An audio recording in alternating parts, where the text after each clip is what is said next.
Je vais gagner du temps. Il y a un enfant qui se retrouve à la fenêtre comme s'il veut tomber. Et dans la vision que je vois, il est accroché à un linge blanc. Et il est suspendu entre la fenêtre et le bas à partir du linge blanc. Maintenant, toi, tu cherchais les moyens de l'aider. Dieu était en train de te montrer par là qu'il y a un don spirituel qui t'a donné, qui est décrit dans 1 Corinthiens chapitre 12, qui s'appelle le don de secourir. Le don de secourir. Le don de secourir. Le don de secourir. C'est un don spirituel qui donne la capacité à quelqu'un de pouvoir régler les urgences des autres et de les faire sortir des problèmes qui peuvent les tuer. C'est un don spirituel. Ceux qui ont ce don, en général, deviennent très riches. Financièrement, oui. Ceux à qui Dieu donne le don de secourir, Dieu se débrouille toujours pour les mettre dans l'abondance financière. Parce que la majorité des secours qu'on doit apporter sur la terre ici aux hommes, en fait, c'est l'argent. La majorité des secours, il faut payer quelque chose. Donc, voici, du coup, à cause de ce songe, 2026, tu dois chercher les livres qui parlent des personnes qui ont vécu une abondance financière inexplicable. Il y a d'abord Salomon. Il y a aussi David. Médite sur la vie de Salomon, mais aussi parmi nos contemporains, il y a des livres et des biographies de certains hommes d'affaires à succès. Tu dois chercher à les lire. Parce que Dieu peut te donner une sagesse commerciale, une sagesse dans le domaine des affaires, qui va produire dans ta vie une abondance financière que tu vas prendre pour secourir les enfants en détresse. Le don de secourir. On ne secoue pas les gens avec des intentions. On ne secoue pas les gens avec des émotions. On secoue avec des moyens. Oui. On apporte du secours avec des moyens. Donc quand Dieu veut vraiment que tu deviennes quelqu'un qui va aider beaucoup de personnes, il va te pousser à chercher beaucoup de moyens. Pas pour ta propre gloire, mais pour secourir le maximum de personnes. Voici pourquoi tous ceux et celles qui sont adultes et qui n'ont à cœur que d'avoir une seule source de revenus sont méchants et égoïstes. Ceux qui ne travaillent pas à avoir plusieurs sources de revenus sont très égoïstes parce que ce qu'ils ont, ça leur suffit à eux. Ça suffit à leur famille, ils s'asseyent dessus. C'est une forme d'égoïsme. Quand tu vas commencer à observer le caractère de Dieu, quand tu vas commencer à vouloir ressembler à Jésus, tu vas te rendre compte que tu dois chercher à avoir au moins 4 bras. Dans le jardin d'Éden, le fleuve avait 4 bras pour arroser le jardin. Tu dois chercher à avoir au moins 4. Un pour toi peut-être, et les autres pour aider les gens. Voici le songe, voici son interprétation. Que Dieu vous bénisse. C'était un exemple. C'était un exemple pour dire que, vous voyez, vous pouvez faire des songes à partir desquels vous pouvez connaître les livres que vous devez chercher. Vous qui avez fait des songes où vous vous voyez en train de prier pour les malades ou de faire des miracles, cherchez des livres, des histoires de réveil, lisez. Oui. Tu fais des songes, je te vois en train de prêcher l'évangile. Cherche les livres des gens qui ont prêché l'évangile à des milliers de personnes. Lis. En lisant les auteurs et les biographies des personnes qui ont fait des choses qui ressemblent à ce que tu as vu dans ton songe, tu vas découvrir ta destinée. Et tu vas même peut-être recevoir une puissance pour commencer à faire les mêmes œuvres et de plus grandes. Les mêmes œuvres et de plus grandes. Les mêmes œuvres et de plus grandes.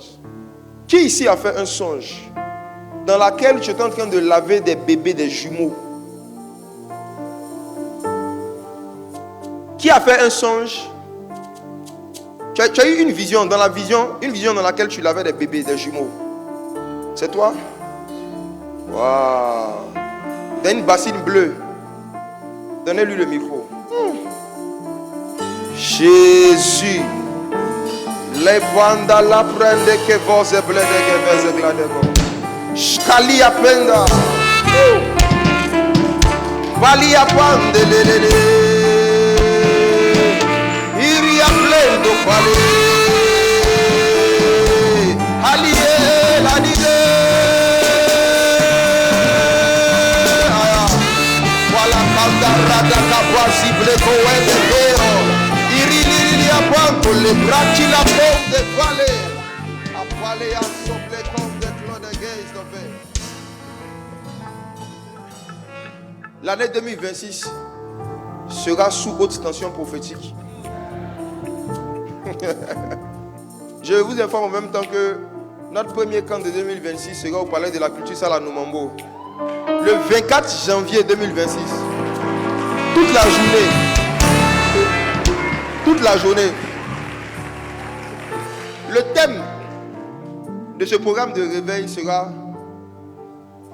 comprendre, recevoir et exercer les dons de guérison. Comprendre, recevoir, exercer. Les deux bébés que vous avez vus, c'est deux dons spirituels. Deux dons. Le don du discernement des esprits. Le don du discernement des esprits. Le don du discernement des esprits. Et le don de prophétie. Pourquoi ces deux dons? Ces deux dons parce que je vois un hôtel de sorcellerie familiale très fort. Je vois un hôtel de sorcellerie familiale très fort dans ta lignée. Et cet hôtel de sorcellerie familiale organise et exécute la destruction de la vie financière des membres de la famille. Je vois un arbre très grand, mais l'arbre en question là, on a fait comme des incisions dessus, ils ont pris comme des lames, et puis ils ont fait des incisions dessus, et puis ils ont mis du kaolin, beaucoup de choses. Et chaque fois que des enfants naissent, il y a quelqu'un qui va écrire le nom de l'enfant sur l'arbre en question dans le village.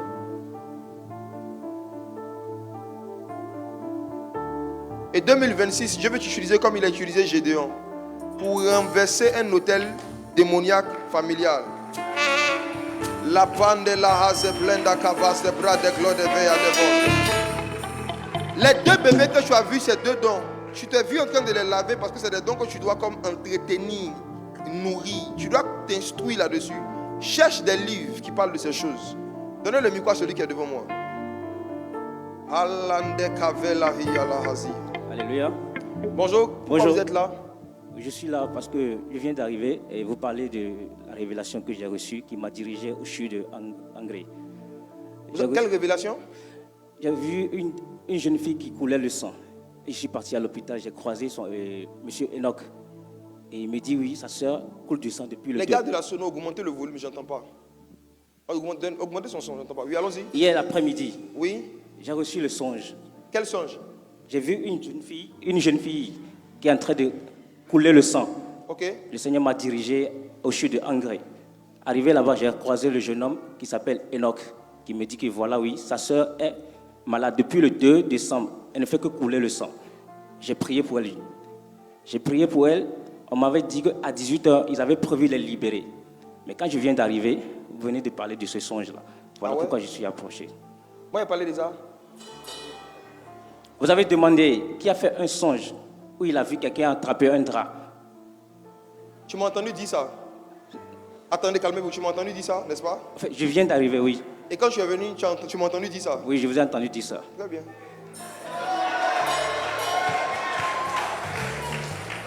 Donc, hier, ils avaient prévu l'évacuer à Cocody. Donc, j'ai dit, on va prier. Quand on a prié... Vous avez prié, qu'est-ce qui s'est passé? Ils ont reporté le rendez-vous. On l'avait opéré ici. Ils ont dit qu'ils vont encore l'opérer encore. J'ai dit non, on ne va pas l'opérer. On va l'envoyer, on va prier pour elle. Donc, ils sont en route. Ils arrivent ici? Oui. On recommence.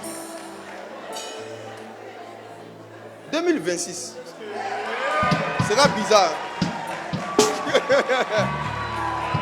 Ce sera bizarre.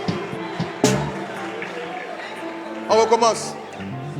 Tu viens d'arriver. Je viens d'arriver, et quand tu venais, tu as entendu ma voix dire qu'il y a quelqu'un qui a fait un songe ou quoi? Il y a une jeune fille qui est en train de tomber d'une fenêtre. Attendez. Pardon, réponds. Il y a une jeune fille qui tombait d'une fenêtre. Quelqu'un a fait un songe. Il a vu une jeune fille qui tombait d'une fenêtre. C'est ce que tu as entendu? À travers un drap, oui, c'est ce que j'ai entendu. Très bien. Écoutez ceci. Le jour de la Pentecôte, quand le Saint-Esprit est descendu, la Bible dit que des langues de feu se sont posées sur chaque apôtre. Et regardez Acte 2, ils ont mis un détail. On dit, des gens les entendaient. Chacun parlait dans leur propre langue. Les apôtres ne parlaient pas dans leur langue. Mais les gens qui étaient là les entendaient. Les apôtres parlaient dans leur langue. Parce que entre les apôtres et la foule, il y avait un interprète qui faisait entendre à chacun ce qu'il avait besoin d'entendre, mais qui n'était pas exactement ce que les apôtres disaient. L'histoire se répète. La dame malade est en train de venir ici. Oui, ils sont en route. Qu'ils viennent. D'accord. Amen. Qu'ils viennent. Qu'ils viennent. Malakande la belagé. Maintenant, toi, ce qui te concerne. Quand ce culte finit, prends la vidéo avec les membres du département comme et tu vas te rendre compte que je n'ai pas dit ça, c'est ce que toi tu as entendu. Tu vas te rendre compte que ce que tu as entendu audiblement est différent de ce que je disais ici. Tu sais pourquoi? Parce qu'il y a en toi un don spirituel qu'on appelle le don d'interprétation des langages.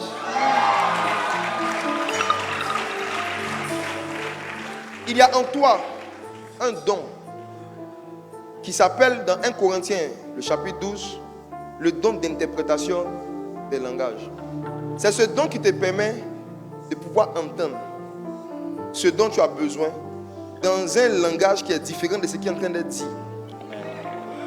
C'est pourquoi lorsque nous parlons en langue, quand quelqu'un a le don d'interprétation des langues, dans un parler en langue qui peut sembler ne pas avoir de sens, quelqu'un peut entendre dedans exactement ce dont lui il a besoin. Et je vois une forte onction prophétique qui est sur toi. L'Esprit du Seigneur va s'utiliser pour éviter des morts prématurées. Amen. Tu vas voir que la majorité des prophéties que tu vas recevoir, ça sera par rapport à des maladies, des accidents. Et à un moment, certaines personnes vont te traiter de prophète de malheur. Ils vont dire, toi, tu ne vois que le mal. Ça sera comme ça pendant un temps. Dieu ne va pas passer toute ta vie à ne te révéler que le malheur qui doit arriver aux gens. Mais pendant un temps, ça sera comme ça. Quand un malheur doit arriver à quelqu'un, quand c'est l'œuvre de la sorcellerie, quand ce n'est pas la volonté de Dieu, d'une façon ou d'une autre, Dieu va te le faire savoir. Amen. D'une façon ou d'une autre, Amen. Dieu va te le faire savoir. Que Jésus te bénisse. Amen. Bon, comme il se fait tard, on va s'arrêter là. Oh Jésus. Je vis par les livres.